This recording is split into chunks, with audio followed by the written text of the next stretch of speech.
of Solar TV, brought to you by us at Solar Wolf Energy. And I wanted to give a quick video today about why DIY solar is not such a fantastic idea. So I don't know, where you live, where you're watching this, and we have followers in our YouTube channel and Facebook from all over the world. As a matter of fact, I think we touch 6 continents. So we're very humbled by that. Thank you. But I want to discuss with you here, more specifically here in the States, on why this is very important.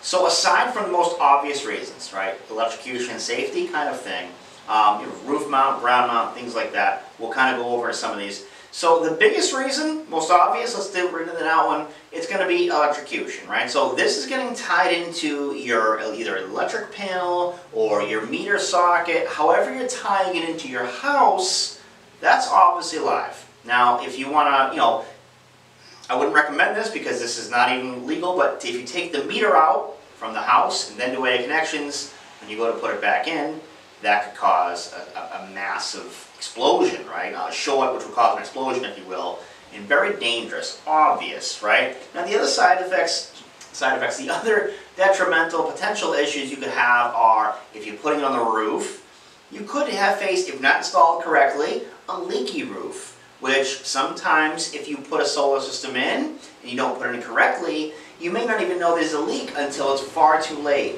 What do I mean by that? Black mold. So it could be such a small weed, it will grow in the plywood inside of your house, underneath your shingles. That would cause mold. That's terrible, and unfortunately you may not even know, if you have insulation or everything else, maybe things in the attic, whatever. By the time you see it visually in your first floor or your bedroom in the second floor or what have you, by the time you see it, you may already be getting sick and have some effects from mold. So that's another one. The other one, gravity, right? So if you fall off your roof, well, that's obviously going to hurt, right? I think we should go into that one too much. You're going to be up on your roof installing these things, folks. That's where almost all the installs go on a residential, commercial scale. About 90% of installs do go on a roof, whether it's a flat roof, an angled roof, whatever. So there's obviously harnesses and safety regulations that a professional solar company will adhere to, and obviously you as the homeowner, if somebody's in your property installing them for you, make sure you as the homeowner have the right to say, hey, please put your harnesses on, things like that, because you're also liable for your homeowner's insurance. If you don't, it's negligence. It's kind of a weird area. Again, I'm not a lawyer, but these precedents are out there. So just a few things as far as why DIY solar, not always a good home run. Ground mount, same thing. These have to be engineered. They have to be so far below. If you have a frost line, like here in New England, you have to be 42 inches below the grade for frost protection, otherwise the system will move. You may go to put it in now in the summer. Next summer, if you have a lot of frost heaves, it might move, it might fret, might break some panels, whatnot. Burying conduits, something else. Leave to professionals. First off, if you're going to put a shovel in the ground, you're going to dig a hole, it's the law, all 50 states, you're going to have to call DigSafe first. You're going to want to call and make sure that it's okay to dig. If you hit a gas line, you hit a telephone line, cable, water, sewer, anything, that's all. The idea behind this is that you can avoid that if you call DigSafe and show them where you're going to put the ground mount solar array and connect it to your house, because you're going to want to run a conduit line between 18 to 36 inches underground from the array to your house, so it's not exposed, right? So it's safe. Nobody can actually touch it. Nobody can gain access to the wires. Now, if you don't have your inverter or anything of the sort on the ground mount and it's in the house, that's a DC line coming in from the ground mount to the house or business.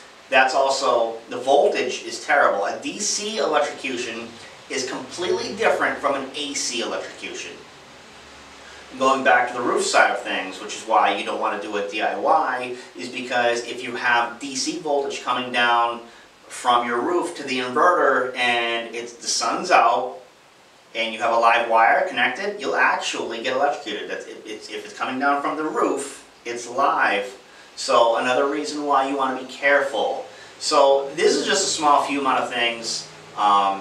Obvious things, I would think are obvious things. I hope would be obvious things. Now I know there are a few of you that might be, very mechanically inclined or have some kind of electrical background. If you feel confident then by all means. I must warn you though, there's a reason why the majority of electricians don't actually understand solar with the AC-DC conversion, where it happens, how it happens, you know, the voltage loss, amperage conversions, all this over. There's specific reasons and specific guidelines with not just the NEC for National Electric Code, but also placement for panels with the NFPA, which is the National Fire Protection Agency. Quick note about that, I was a firefighter for 10 years, and I always saw solar panels as the other way, as, you know, those things are just going to, firefighter killers, those are terrible, get them off the roof.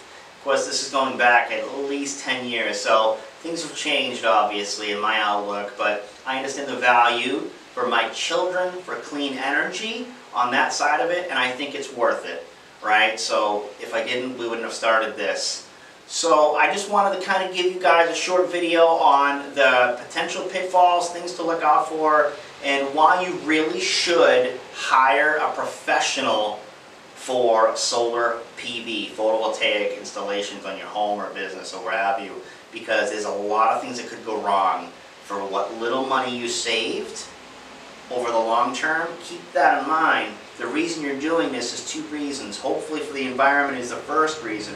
Two, so you can save a lot of money in your electric bill. It's going to pay for itself anyway. Why not pay for it to get it done right the first time and not have to worry about it? Get your warranty, get permits, do it the right way, and have peace of mind, and let you do what you do already at best. Do that. So thanks for watching another episode of Solar TV with all of us here at Solar Wolf Energy.